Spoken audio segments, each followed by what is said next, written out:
Protestas en Bangladesh. ¿Qué oculta realmente la revolución de las cuotas? ¿Hay persecuciones a los hindús?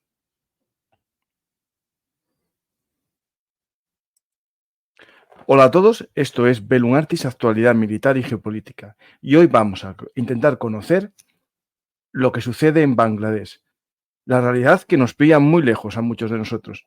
Algunos puede que no sitúen muy bien en el mapa a Pakistán Oriental, como se conocía al comienzo de su historia a los territorios de Bangladesh, una parte de la India británica que tras la guerra de independencia, o mejor dicho, tras la independencia, comienza la guerra o las persecuciones entre hindús y musulmanes que genera una división en la India entre la India de mayoría hindú y los territorios de mayoría musulmana que se independizan creando Pakistán. Vamos a intentar conocer qué sucede en Bangladesh, qué vinculaciones tiene también con la geopolítica, cómo no, y como siempre voy a intentar resolver vuestras dudas, que en el fondo son las mías. Yo no soy experto en Bangladesh, como está claro, y por lo tanto quise conocer qué sucede en Bangladesh. Vamos a poner una imagen icónica. Estamos últimamente asistiendo a muchos intentos de derrocar estatuas, ¿no? Estatuas de creadores de regímenes o creadores de estados que no son los que desea el pueblo actualmente. Aquí tenemos la estatua del padre de Pakistán y también cosas de la vida del padre de la primera ministra actual de Pakistán. Voy a poneros el vídeo y empezamos.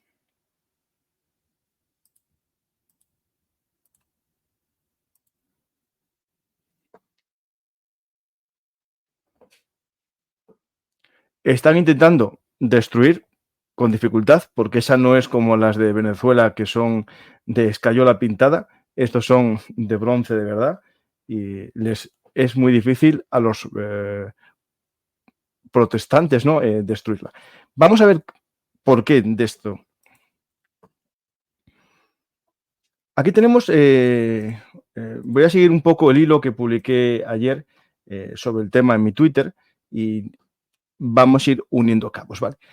Esta estatua que estáis viendo es una estatua del jeque, voy a leerlo bien, Mujibur Rahman, el padre del Bangladesh independiente.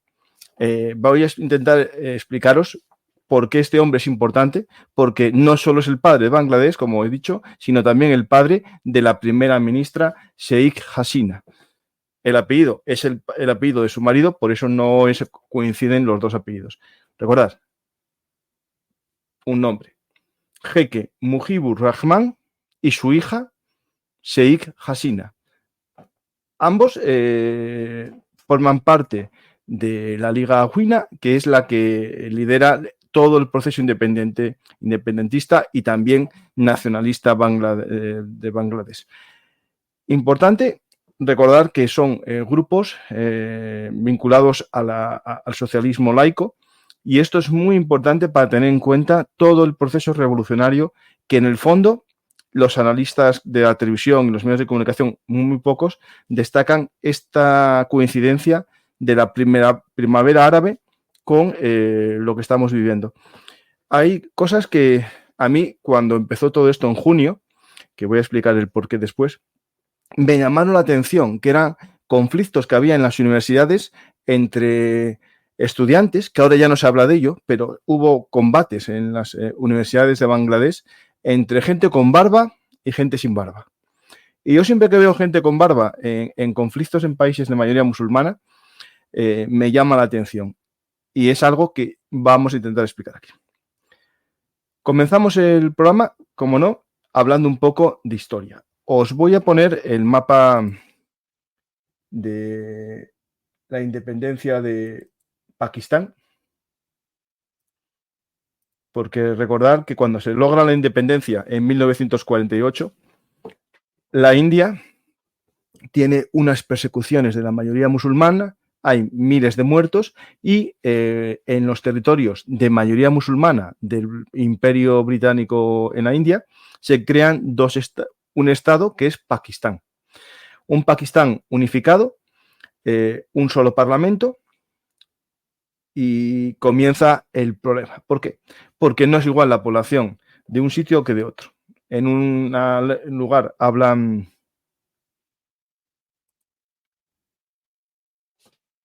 el Bangladesh, ¿no? El bangladesí, el bengalí, y en el otro hablan el urdu.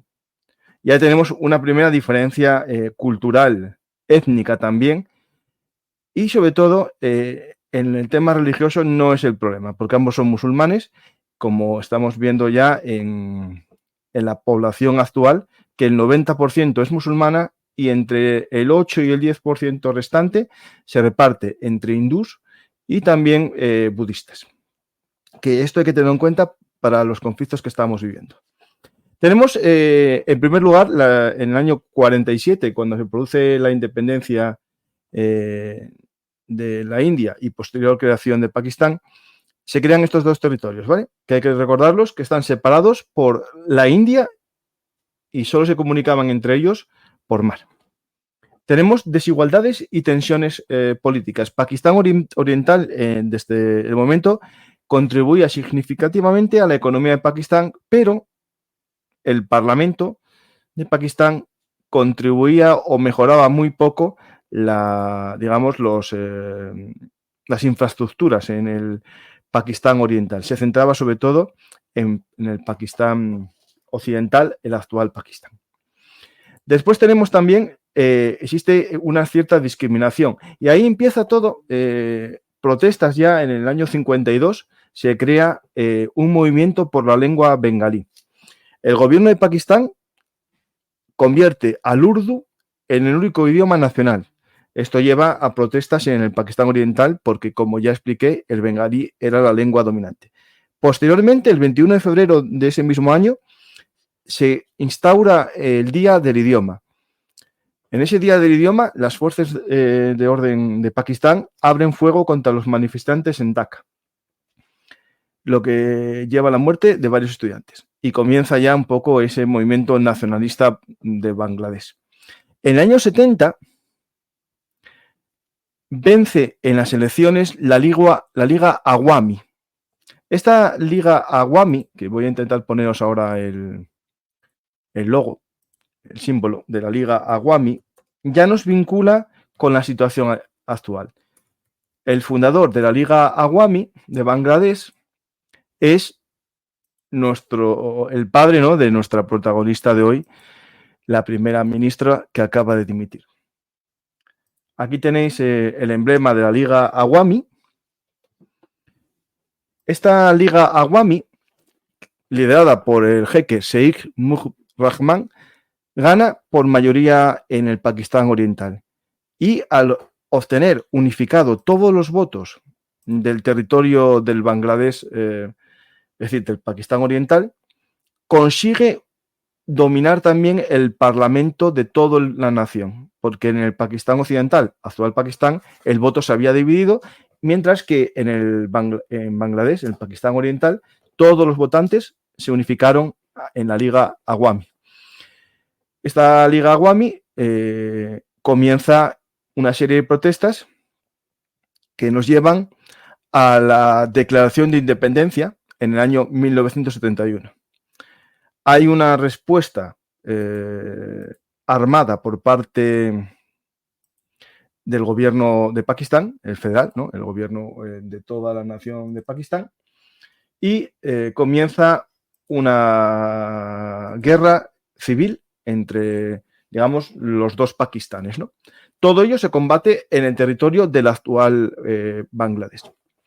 Tenemos un resumen un poco así rápido del conflicto. Tenemos una primera guerra, que es la Operación Searchlight. El 25 de marzo del 71, el ejército de Pakistán lanza esta operación, que lleva consigo una brutal represión militar en el Pakistán Oriental. Voy a leeros una frase que dice El primer ministro del momento y dictador posterior, Yahya Khan, dice que nosotros mataremos a 3 millones y el resto se comerá de nuestras manos, ¿no? Básicamente viene a decir que con una represión fuerte del pueblo de Bangladesh volverán todos al redil de Pakistán, pero no lo consiguen. ¿Por qué? ¿Por qué no lo consiguen? Pese a esta operación Searchlight, hay una declaración formal tras esto de independencia el 26 de marzo de 1971.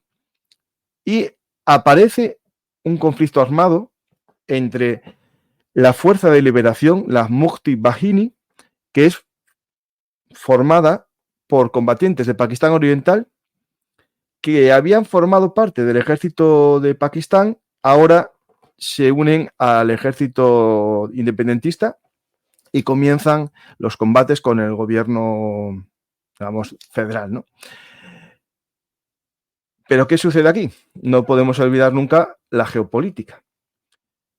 Como visteis en el mapa que os puse antes, muchas de las operaciones militares se dirigen hacia la India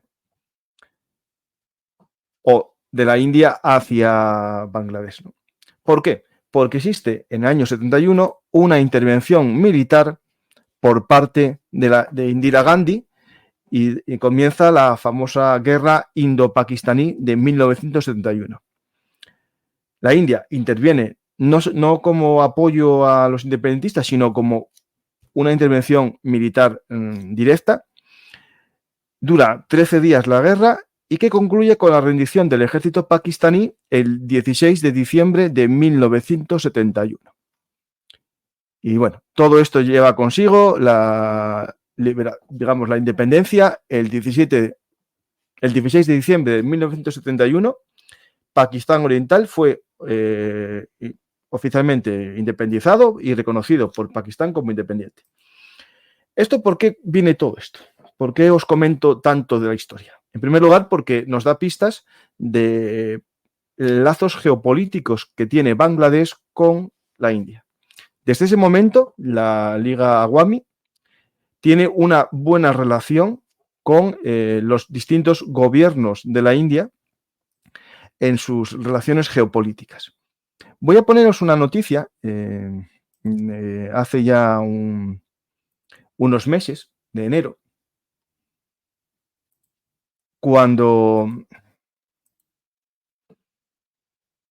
de diciembre, perdón, el 26 de diciembre, cuando hay las elecciones en Bangladesh. Este es de un periódico indio que dice lo siguiente: ¿cuál será el futuro de los hindús en Bangladesh cuando el único partido, ¿no?, más o menos, que protege a estos hindús es el partido de Sheikh Hasina contra los islamistas? Aquí comienza el quid de la cuestión. Es el crecimiento cada vez más fuerte de la presencia social y sobre todo de la presencia en el ámbito político de los grupos islamistas. Voy a mencionaros después el partido más importante. Recordar que la protagonista o a la que todos culpan, ¿no?, de los movimientos, digamos, de protesta, es a la primera ministra, la hija del fundador del país, que hay que recordar que huyó ayer tras intentar por todos los medios mantener el control de su país con una gran represión en la que el ejército y la policía actuó con violencia ante los manifestantes, que por un lado nos cuentan que son movimientos demócratas, otros hablan de movimientos islamistas, y yo recuerdo que es ambas cosas a la vez. Simplificar los conflictos solo en una causa es una forma demasiado sencilla. Yo siempre me viene a la cabeza el ejemplo de las primeras árabes, como en Egipto al principio eran jóvenes que buscaban libertad, democracia, todos con un look muy occidental, las chicas también, y poco a poco las plazas se fueron llenando de gente con barba. Aquí pasó algo similar. Comienzan protestas contra el sistema de cuotas, que lo voy a explicar ahora, y creo que es importantísimo entender este sistema de cuotas. Un sistema de cuotas que tiene que ver con dos cosas. Primero, con la guerra de independencia en 1971 y con la creación de un Estado socialista o Estado estatalista, ¿no? Con un gran poder del Estado, ¿no? Yo voy a poner un símil que seguro que más de uno conoce o oyó hablar. En España, al finalizar la Guerra Civil Española, el nuevo Estado, ¿no? El nuevo gobierno de Franco, reparte cuotas de funcionarios a veteranos de la División Azul o veteranos de la Guerra Civil en el subando, a héroes, por ejemplo, o a viudas, ¿no? de héroes de la Guerra Civil, o cada uno de los regímenes hace lo mismo. Es decir, en España muchos conocemos que se daban estancos, que se daban administraciones de lotería o que se creaban puestos en el INS o institutos de seguridad social a gente que había participado en la Guerra Civil o en la División Azul. Pues el sistema de cuotas que todo el mundo habla es algo muy, muy similar a lo que os acabo de comentar. Voy a intentar explicarlo rápidamente. Para ello, bueno, tengo unos datos que pueden ser muy interesantes, es decir, cuándo se fundó, cuándo se creó este sistema.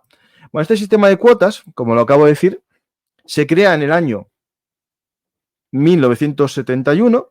En respuesta a la situación del país, se crea una especie de servicio civil de Bangladesh que tiene que ver con, previamente a la independencia, basado en un servicio civil de Pakistán, y todo esto se basaba en un servicio civil, ¿no? Una especie de sistema de funcionarios.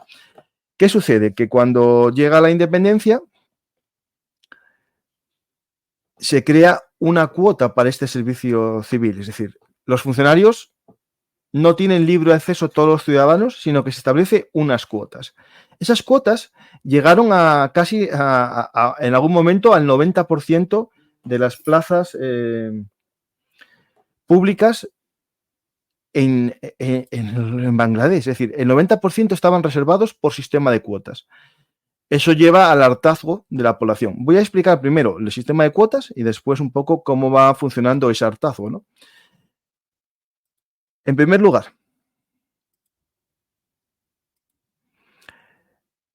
el 30% estaba reservado a los veteranos de la Guerra de Liberación de Bangladesh, conocidos como luchadores de la libertad. Ahí tenemos un 30%. Un 10% a las mujeres que fueron víctimas de la guerra. Posteriormente, este 10% se amplía no solo a esas mujeres, sino a mujeres en general. Y el 40% reservado para personas de distritos subrepresentados. Es decir, se establece unas regiones de Bangladesh que tienen derecho a mayor número de funcionarios. Si sumamos 40 más 30, 70, ¿no? Más 10, el 80% ya dadas directamente al sistema de cuotas. Queda el resto para gente que oposite por mérito y capacidad. Entonces, ¿qué sucede? Que este sistema se había fundado en la época de la Liga Awami.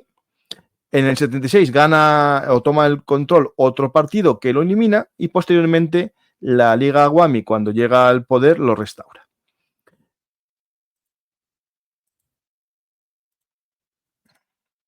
Vamos a ir a las fechas. En 1997, 26 años después de la Guerra de Liberación, el reclutamiento de combatientes por la libertad disminuyó. Es decir, ya hay cada vez menos soldados, pero la cuota se mantiene. Hay una serie de protestas contra todo este sistema y se van modificando, ¿vale? Y van descendiendo siempre por distintos motivos la cuota para las personas que no son de cuota, es decir, cada vez menos posibilidad para ser funcionario sin pertenecer a uno de los colectivos protegidos. Eso nos lleva a que el 8 de marzo, importante, en el 2010 se amplía, como hay pocos veteranos ya de la Guerra de Independencia, a sus hijos. Y eso lleva a aumentar todavía más el descontento contra el sistema de cuotas. Y en el 2018 comienza la primera revuelta de la que nadie habla, que es la revuelta auténtica de las cuotas. Y hay una protesta generalizada contra el sistema de cuotas, que al final, esa protesta del 2018 contra las cuotas lleva a su abolición.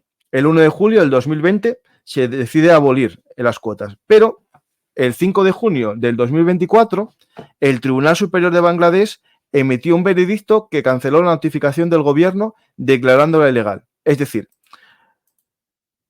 puede ser que por un error de forma o un error de procedimiento se anula la anulación de las cuotas y se reinstaura el sistema. Y eso da lugar a este año, en junio, al comienzo de las protestas, que actualmente estamos en espera de juicio, que saldría mañana, creo que es el 7 de agosto, la sentencia de si se anulan o no el sistema de cuotas. Este sería el primer elemento del caldo de cultivo. ¿Qué sucede? Que a priori, si nos vamos a datos económicos y datos un poco interesantes sobre la economía de Bangladesh, tengo aquí algunos datos económicos. Bangladesh no estamos ante un país típico de revuelta por causas económicas, ¿no? Realmente a día de hoy Bangladesh económicamente está mucho mejor que al comienzo del mandato de la primera ministra Sheikh Hasina. Se habla de que en este periodo unos 25 millones de habitantes de Bangladesh salen del umbral de la pobreza y empiezan a tener un acceso a un trabajo de cierta calidad, gracias sobre todo a la confección de textiles, ¿vale? Pero es verdad que pese a eso hay una gran parte de la juventud que está buscando trabajo. Nos vamos a ir siempre a datos económicos. Vamos a ver, cuando hablamos de Bangladesh, claro, es que esto es lo que tenemos que tener en cuenta. Bangladesh tiene 170 millones de habitantes, ¿vale? Y comparado con Pakistán, que tiene 235, nos podemos ver un poco la importancia que tiene el país, ¿no? Digamos, a ámbito de cifras. Claro, en medio de Bangladesh y Pakistán tenemos el gigante indio, que supera ya los 1.400 millones. Pero si nos vamos a cifras europeas, sería casi Italia, España y Alemania juntas. Si nos vamos al PIB per cápita,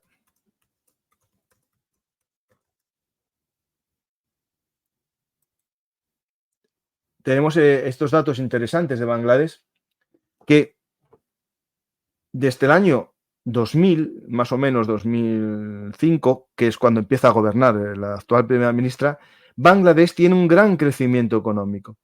Por lo tanto, no podemos estar hablando de unas protestas solamente económicas o solamente de acceso al puesto de trabajo funcionario, porque existe trabajo fuera del sistema de funcionariado. Es verdad que peor remunerado, mucho peor remunerado, pero no estamos ante unas revueltas del hambre, pongamos, ¿no?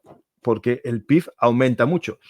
Al principio del 2000 no llegaba a los 500 dólares por persona y ahora ya supera a la India en PIB y hablamos de 2.600 dólares por persona. Tenemos unos datos macroeconómicos, no son malos para el gobierno de la primera ministra y por lo tanto vamos a ir escarbando un poco más, ¿no? en las revueltas. Las revueltas siempre necesitan alguien que lidere, ¿vale? Y sobre todo revueltas como estas que duran tiempo, que hay corte de internet, restricciones de las comunicaciones, existe una red paralela, ¿no? Y aquí es cuando yo empiezo un poco a investigar todo esto que está sucediendo. Y tenemos, en primer lugar, unas causas, ¿no? que podemos ir hablando o resumiendo de lo que está sucediendo. Bueno, ayer viene la noticia de la dimisión y el general en jefe del ejército dice lo siguiente. Waqar Uz-Zaman dice: se formará un gobierno interino y a través de este gobierno se llevarán a cabo todas las actividades del país, dijo en una declaración oficial de prensa. Además, Zaman pidió el cese de la violencia y aseguró que se juzgará a los asesinos y los responsables de las injusticias cometidas contra los estudiantes en el marco de las protestas.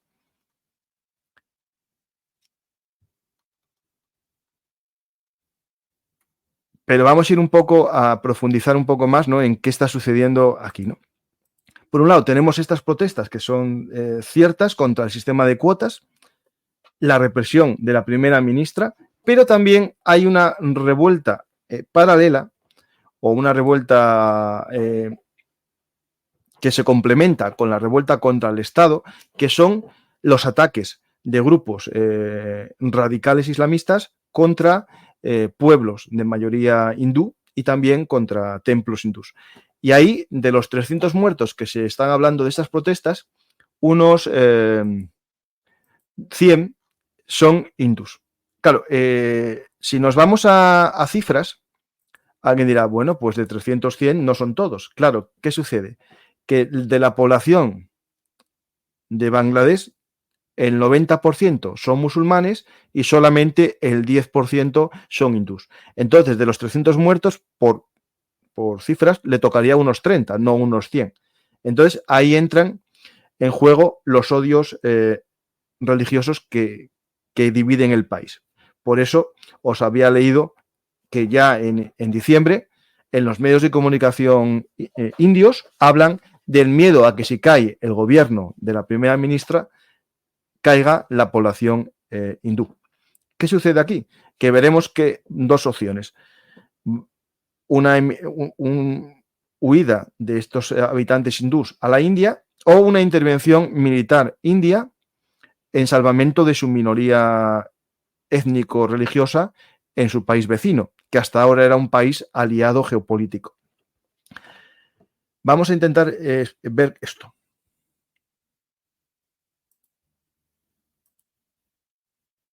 Os voy a poner un Twitter.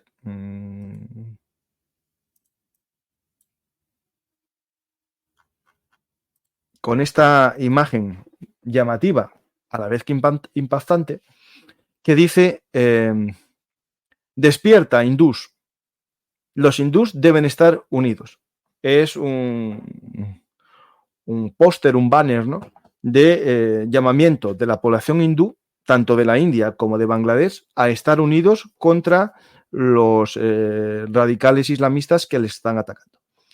Esto nos puede llevar a la intervención india. De hecho, algo que invita a esta posible interpretación es que la primera ministra se refugia en la India, el helicóptero con el que escapa de Bangladesh tras la toma del Parlamento y de su casa por parte de los manifestantes, como ya os mostré en Twitter ayer, pero os pongo ahora de nuevo el vídeo. Aquí tenemos la toma del Parlamento, ¿vale? Y hay varios vídeos dentro de su casa, ¿no? Bueno, no tenía, dentro de su casa lo tengo, aquí está. Esto es dentro de la casa de la primera estudiantes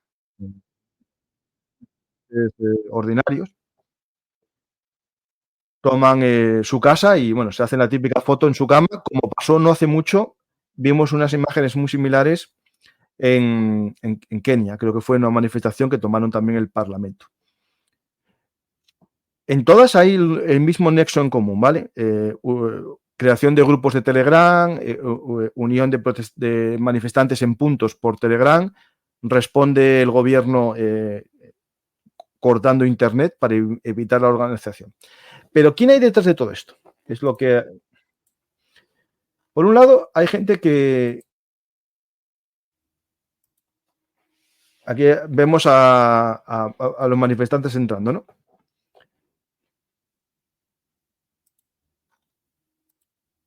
¿Quién está detrás de todo esto? Pues en primer lugar hablan gente de luchas geopolíticas. Por lo tanto, aquí vamos a hacer un poco de resumen de geopolítica. Hay que destacar la posición geográfica de Bangladesh. Voy a poneros un vídeo que tengo con...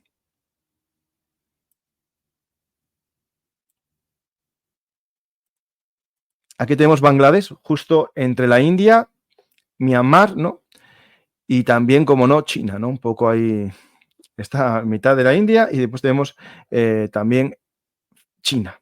Por tanto, geográficamente es muy importante. Hay otro elemento esencial, ¿no?, que es la importancia que tiene el Golfo de Birmania, ¿no? Geopolíticamente como salida al mar de China, es decir, alguien dirá, ¿pero cómo salida al mar de China? Bueno, sí, hay que entender que China, todo su transporte hacia Occidente, cruza por el estrecho de Malaca, ¿no? Por Malasia, Singapur, y podría ser una buena salida también, salir aquí al Golfo de Bengala, ¿no?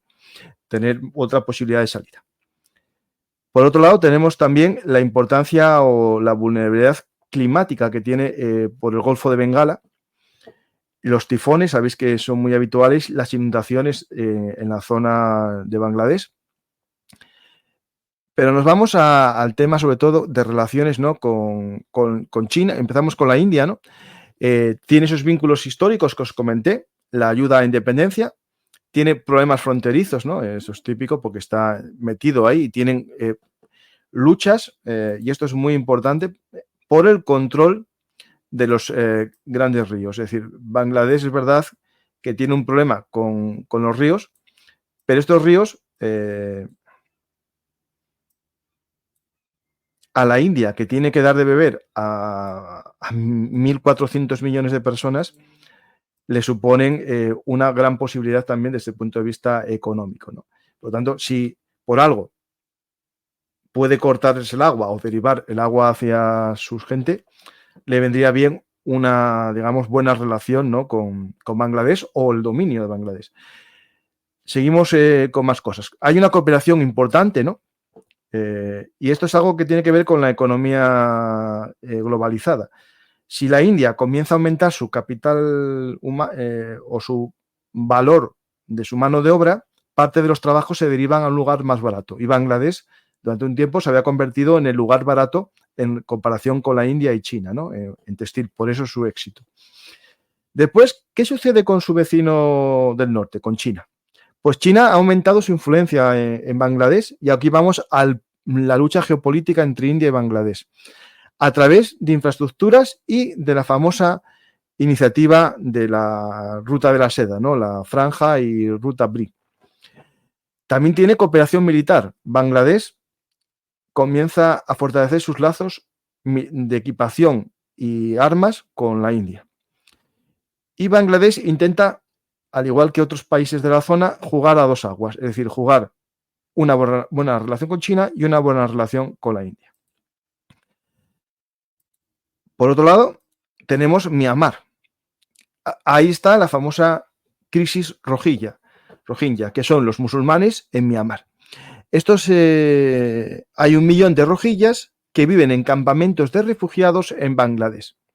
Y esto genera tensiones sociales en ambos lados. Es decir, en Myanmar la guerra, pero también lo genera en Bangladesh por la acogida de 1 millón de refugiados musulmanes, que es posible que algunos de ellos se vean radicalizados también en sus creencias y apoyen lo que vamos a comentar después. Relaciones con Estados Unidos y la Unión Europea.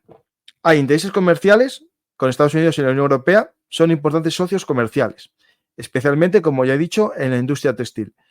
Y después también tenemos ahí un tema que es los derechos humanos y democracia. Las relaciones a veces son tensas en el tema de los derechos humanos y sobre todo las libertades democráticas, ¿no? No son los mismos baremos. Y de hecho, buscando datos, hay gente que ve detrás de las protestas unos ONGs estadounidenses de lucha por la libertad democrática. ¿Qué sucede? Que aquí ya vamos a lo mismo que siempre.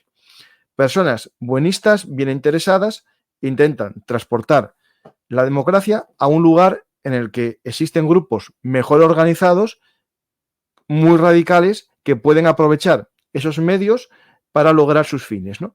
Y ahora vamos a ver un poco esos fines.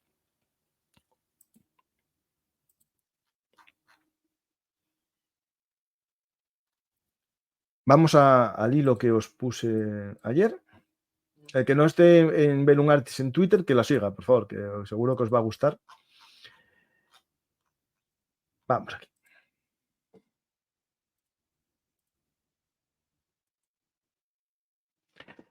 Matanza de los hindús en Bangladesh. Primero, las tensiones religiosas. Bangladesh es predominantemente musulmana, mientras que los hindús son minoría, un 10%, como he explicado, 8 o 10%. Además, es decreciente. Antes era claramente un 10% y ahora está más cerca del 8 y 9 que del 10, porque la población tiene menos hijos y también muchos puede que se vayan poco a poco, emigren hacia la India. Hay una manipulación política, que es lo importante. La primera, los partidos radicales de la oposición, como el pro-yihadista Jamaat e Islami, el GEI, y el Partido Nacionalista de Bangladesh, el BNP, han explotado la situación para promover sus propios intereses. Hay un sentimiento anti-India. El BNP, como partido nacionalista, está claramente enfocado contra la India. Y dice que la primera ministra y la Liga Awami, Sheikh Hasina, es claramente pro-India. Y eso es cierto, porque al escapar del país se va a la India. Hay también grupos islamistas radicales crecientes en el país. Uno está el Estado Islámico y también Al-Qaeda tiene presencia en Bangladesh. Y por otro lado hay una falta de protección, ¿no? Es decir, no se hizo bien la protección de los templos y de los pueblos porque la policía estaba ¿a qué? A reprimir las protestas estudiantiles, digamos, bien intencionadas, ¿no? Por tanto, se une siempre lo que os estoy explicando. Una protesta que comienza bien intencionada contra el sistema de cuotas y, por otro lado, los que se aprovechan de la situación para llevar el asco a su sartén, ¿no? Y hay un factor económico. Los hindús, que fueron perseguidos por su supuesta riqueza o por ser propietarios de tierra, lo que ha dado lugar a acaparamientos de tierras y explotación económica.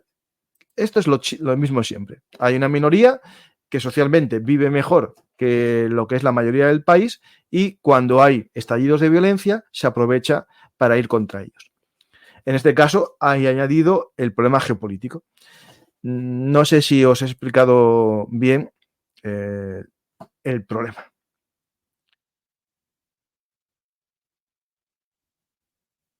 Mira, Mohamed Yunus, que es el Premio Nobel de la Paz, por sus microcréditos, el sistema de microcréditos que había creado muy interesante, yo explicaba a mis alumnos, y que lo daba siempre a las mujeres para que creasen un pequeño negocio. Y a veces era un teléfono móvil en un pueblo, ese teléfono móvil se convertía en un call center para todos los vecinos, ¿no? Pues ha llamado el respeto a las minorías. Mira, justo a ley, Ariel, lo que yo estaba comentando.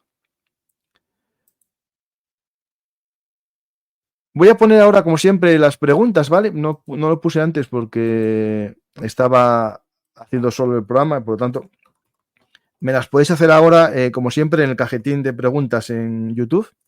Y si estáis en la morada, en Twitter, hacerlas directamente en la pantalla, ¿vale? A ver, las cuotas de mujeres fueron aumentando. Yo, el dato que tenía es un 10%. Voy a ver si por algo lo cambiaron en un año y se me escapó, ¿eh? Espera.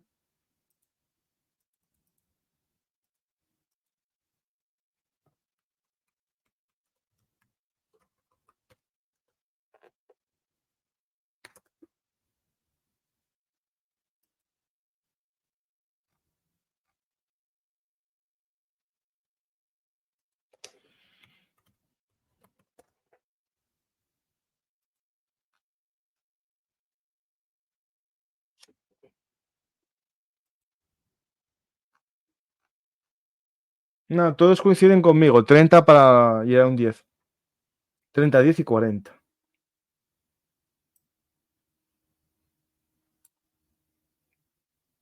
Y después se modifica. A ver, aquí está. Esto es de Al Jazeera, ¿vale?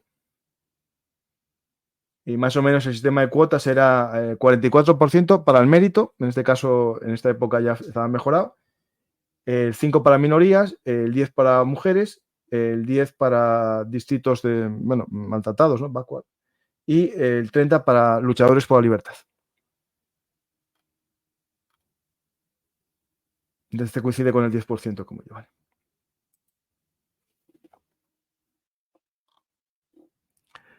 Como India, que ha sacado a 800 millones de la pobreza. Justo, a ver, lo que no podemos pretender es que estos países saquen de la pobreza a todo el mundo de una vez. Es decir, se va sacando poco a poco. La labor es muy intensa, pero es cierto que, digamos, el comercio internacional ha sacado a mucha gente de la pobreza, aunque hay gente que no lo quiere ver. Que se haya sacado a 25 millones en Bangladesh y a 800 millones en la India, pues sí que es meritorio. Es algo que va poco a poco.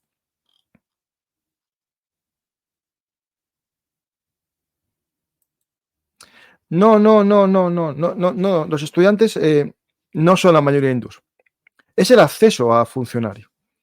¿Vale? Lo que pasa es que los hindús, como minoría o como región, tenían acceso a lo mejor mejor que la mayor parte de los estudiantes de origen bengalí, musulmán, perdona, musulmanes. ¿Vale? A ver, dentro de las universidades hubo protestas. ¿Por qué? Porque se recupera el sistema de cuotas por anulación. Es decir, por las protestas del 2018 se anuló en el 2020 el sistema de cuotas. Pero ¿qué pasa? Se hizo con una ley o un procedimiento legal no válido. Y en el 2024 el Tribunal Supremo, en junio, anuló la ley que había derogado la cuota. ¿Y qué sucede? Que se vuelve a activar. Y es cuando comienzan las protestas. Y ahí protestan estudiantes que se creen, digamos, que les va a ir peor. Claro, si tú eres estudiante y solo tienes para ti el 40% y el 60% va para gente que tiene reservada la plaza por colectivo, va a haber enfrentamiento. ¿Quién se pegaba en las universidades? Los que pertenecían a colectivos de veteranos, hijos de veteranos, o de colectivos étnicos beneficiados. ¿Vale? ¿Puede que algunos fuesen los hindús? Sí. ¿Y los hindús estarían a favor de las cuotas? Puede que sí. Pero las protestas al principio no tenían ese elemento, digamos, étnico. Va después, se aprovecha después. ¿Vale? De hecho, si buscáis en Twitter, vais a ver vídeos de asesinatos de hindús en sus casas, colgados de estatuas. Están haciendo aberraciones los más radicales. ¿Vale? He leído que los hijos de la señora dimitida están en altos cargos del Partido Laborista Británico. ¿Se sabe algo más? No, pero me lo imagino, porque ten en cuenta que, claro, es una... Voy a buscarlo, ¿eh? A ver si lo encuentro, ¿eh?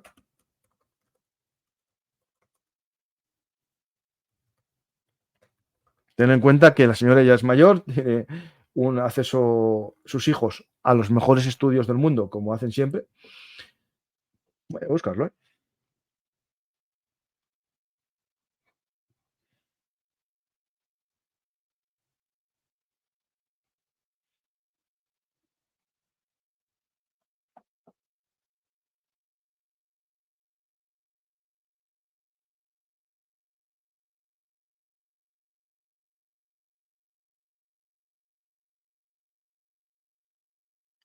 Tienen un hijo que se llama Sajef y una hija que se llama Zaima.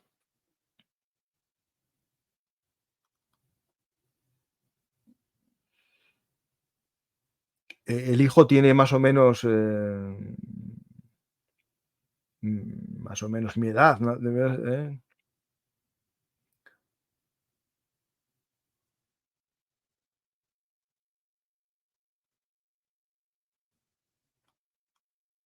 Deben tener 50 años el hijo y la hija. Pero bueno, voy a buscarlo, ¿eh? Ahora me estáis a...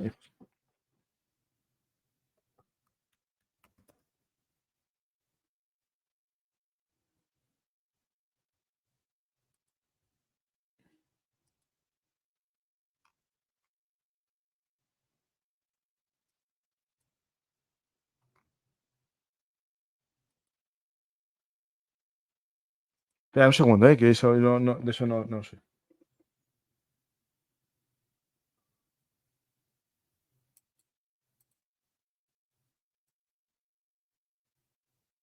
El hijo está en Estados Unidos. Sajif Wazef Joy. Espera, ¿eh?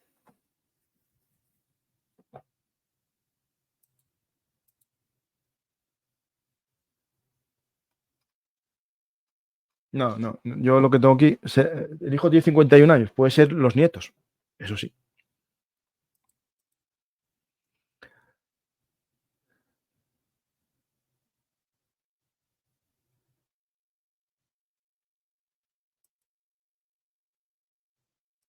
Bueno, no hay muchas preguntas porque sé que el tema es complicado. Espero que, que os haya servido este programa express que hice por la mañana. ¿Por qué? Porque por la tarde tengo otro con mi amigo Mariano de Miguel sobre los uigures, otro grupo también minoritario que está perseguido. En este caso es musulmán, perseguido por la mayoría Han del país y también, como no, por el gobierno comunista de China, ¿no? Pues tenemos dos programas que en el fondo son políticos, pero también son religiosos y étnicos, ¿no?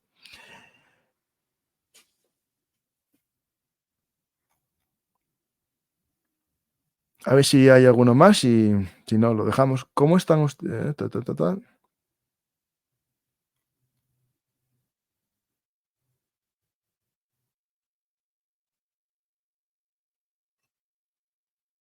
Gran crecimiento económico. ¿En serio crees estas cosas? No, no, yo no las creo.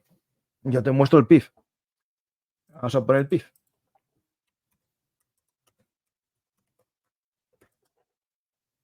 A ver, hay gente que habla por hablar, son unos, bueno, voy a decir tontos necesarios. En la vida siempre tiene que haber un tonto suelto. Esto es el crecimiento del PIB de Bangladesh. Bangladesh es un país pobre, pero si tú tienes un PIB en el año 2000 de 51 millones de dólares y en el año 2024 tienes un PIB de 460 millones, casi lo multiplicas por 9 o por 8. No voy a hacer los datos aquí, pero 8 o 9. Casi lo multiplicas por 10 en 25 años. Eso, si no es un crecimiento económico, ¿eso qué es? Del año 71, que es la independencia, que tenían 6.000 millones de dólares de PIB a los 460.000 millones, si eso no es un crecimiento, ¿eso qué es? Y fijaros, por ejemplo, países como Pakistán, que tenía una mejor posición, se quedó mucho más abajo. Es verdad que Israel, con menos población, tiene más PIB, pero Israel es un país muy rico. Aquí lo que estamos hablando no es que se haya enriquecido, sino que haya aumentado la economía, que hay un crecimiento económico. Y ese crecimiento económico existe. El que no lo quiere ver es que o no entiende ni las flechitas de las gráficas o no sé.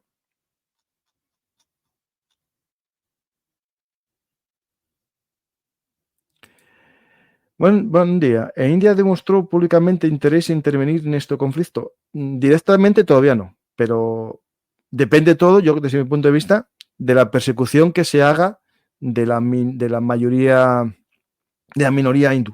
Si hay una masacre de hindús, creo que puede haber una intervención. Toda esta zona asiática está creciendo, efectivamente. Yo hice un programa en el canal de historia sobre los dragones asiáticos, que son los primeros. Y ahora es cierto que casi todas las economías asiáticas están creciendo. Tienen muchos factores. Un factor muy importante es que por ahora tienen crecimiento demográfico y eso ayuda también a que exista un crecimiento económico. Y por otro lado, la globalización a ellos les vino bien para convertirse en fábricas, ¿no? del mundo. A este programa os aconsejo verlo, ¿vale? Que se llama Los Cuatro Dragones, los modelos económicos que sirven de base a los crecimientos posteriores de casi todos los países. Bueno, pues hola Paco. No va en relación con el tema actual, pero ¿podrías decirnos si vas a dedicar algún programa a Venezuela? Bueno, sí, ya le dediqué uno el primer día, que fue un éxito para mí, tuvo 25.000 visitas. Si queréis hago otro. Miro y tal, y mañana os puedo preparar algo para estar un poco más al día. Podríamos estar hablando ahora de Venezuela porque lo estoy siguiendo bastante, pero creo que hay que dedicarlo un poquitín. Por mí sí. Venezuela, 8 millones de venezolanos en el exilio, 600.000 casi en España o más. Conozco gente venezolana exiliada, por lo tanto, para mí sí es interesante hablar de ello y ver las posibilidades de que puede suceder ahí, ¿no? Espectacular información. ¿Crees que radicalizarán? Sí. Siento la pregunta, pero el tema musulmán parece que creo problemas por ir por donde vaya. A ver, el problema de los fanatismos es que generan problemas, sean fanatismos políticos o fanatismos religiosos. Y por desgracia, el fanatismo religioso es más fácil de crecer cuando la religión no tiene una clara división entre el poder civil y el poder religioso. Es decir, los que somos cristianos creemos en la división Iglesia-Estado. Alguno dirá que no, pero es que no sabe la historia real de la relación entre el Estado y la Iglesia. Es cierto que algunas veces se unió, pero más bien el Estado a la Iglesia, más que la Iglesia al Estado. Y esa división es esencial para que haya una libertad, digamos, político-religiosa. Cuando una religión es a la vez una forma de creer o establecer el sistema político que rige una sociedad, nos lleva a los fundamentalismos. El islamismo no es nada más que la corriente política que intenta crear un Estado regido por las leyes religiosas. Y el islamismo va desde una vía democrática, como podría ser el Pakistán en sus momentos más tranquilos, a Turquía también. No sé si Erdogan tratarlo de islamista democrático, pero sí es un islamista, eso está claro. Él se llama a su partido islamista. A las vías más violentas, como todo lo que tiene que ver con el salafismo, wahabismo y todos los movimientos violentos islamistas, ¿no? Los estados para mejorar se han divorciado de las iglesias. Sí, o las iglesias de los estados, me da igual. La división iglesia-estado es esencial. Las personas tenemos que tener nuestras creencias y el Estado darnos libertad para que esas religiones se puedan expresar siempre con respeto a los principios democráticos, ¿no? La Liga Awami era muy democrática y progre, sí, pero profundamente corrupta y cuotera, efectivamente, eso es cierto. Eso es cierto, todo lo que estás diciendo, Ariel. Modi, ¿está para hacer algo? Bueno, esta foto de la primera ministra con Modi en un acto podría ser ya simbólico, ¿no? Tiene una buena relación. Y además el titular, la primera ministra de Bangladesh huyó a la India. Puede hacer algo. Modi, creo que si le tocan a más hindús, va a hacer algo. Él es un líder nacionalista hindú, él es un, digamos, fanático hindú y va a actuar también en defensa de eso. ¿Pero India puede meterse en Bangladesh sin que Pakistán se meta en modo neutralidad en contra de intervención india? Bueno, ese es el problema que tienen en estos lugares, ¿no? Es decir, si tú atacas por un lado, te atacaré por otro. Hombre, la India, con su capacidad nuclear, va a poder evitar que Pakistán le entre en su territorio. Es verdad que Pakistán también tiene armas nucleares. No creo que Pakistán esté para muchos líos. De hecho, tengo un programa sobre Pakistán que lo llamamos Pakistán, el enfermo de Asia, ¿no? Y hace poco hice un programa sobre el tema de las relaciones entre Pakistán e Irán y otro entre las relaciones de Pakistán y Afganistán. Es decir, tiene problemas muy gordos Pakistán con sus vecinos occidentales como para meterse en un conflicto con su vecino oriental, ¿no? Yo creo que no, porque tiene conflictos fronterizos en las tierras tribales con los afganos. En el Baluchistán tiene un movimiento independentista apoyado por Irán, que a su vez Irán está enfadado con Pakistán porque tiene un movimiento baluchi independentista en Irán. Y está todo muy, muy caliente ahí. ¿Y cuándo Modi ha declarado la guerra a los musulmanes? ¿Tiene que ver algo? Bueno, es verdad que hace poco hizo alguna especie de declaración. Sí.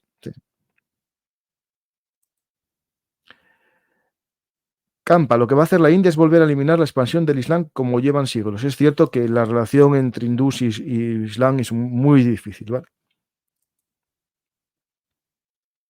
Pero Pakistán puede distraer sus problemas internos con temas del exterior. Cierto, ahí estoy contigo, Ciar. Estoy contigo 100%. A Pakistán le puede venir bien algo que unifique a las distintas etnias, que es la defensa de los musulmanes del Bangladesh. Sí. Pues nada, muchas gracias a todos. Espero que os haya gustado este programa así rápido, express. Y si es así, ya sabéis lo que tenéis que hacer, que es dar a me gusta, dejar un comentario y compartirlo en vuestras redes sociales para que más gente descubra Bellum Artis. Puede que el programa sea desmonetizado, limitado y poca gente lo vea. Si es así, vuestra labor es más importante. Tenéis que apoyarme, intentar comentar el programa, compartirlo, y también si queréis invitarme a un café para recuperar fuerzas después de este programa, haceros mecenas aquí en YouTube. También podéis haceros fans o suscribiros en... Ahí se me olvidó, en Twitch, donde es gratis. Si tenéis Amazon Prime, todos los que tenéis Amazon Prime, si os hacéis, entréis en Twitch y os suscribís a Bellum Artis, me ayuda el canal con, creo que es 50 céntimos, 1 euro, pero bueno, cafetito a cafetito llegamos a tomar un menú del día. O también en Bizum y en PayPal. Gracias a todos, y si queréis estar al día, acordaros de Bellum Artis, actualidad militar y geopolítica. Gracias a todos y hasta la próxima oportunidad aquí en Bellum Artis. Muchas gracias, Enrique Viñas, por tu invitación. Gracias.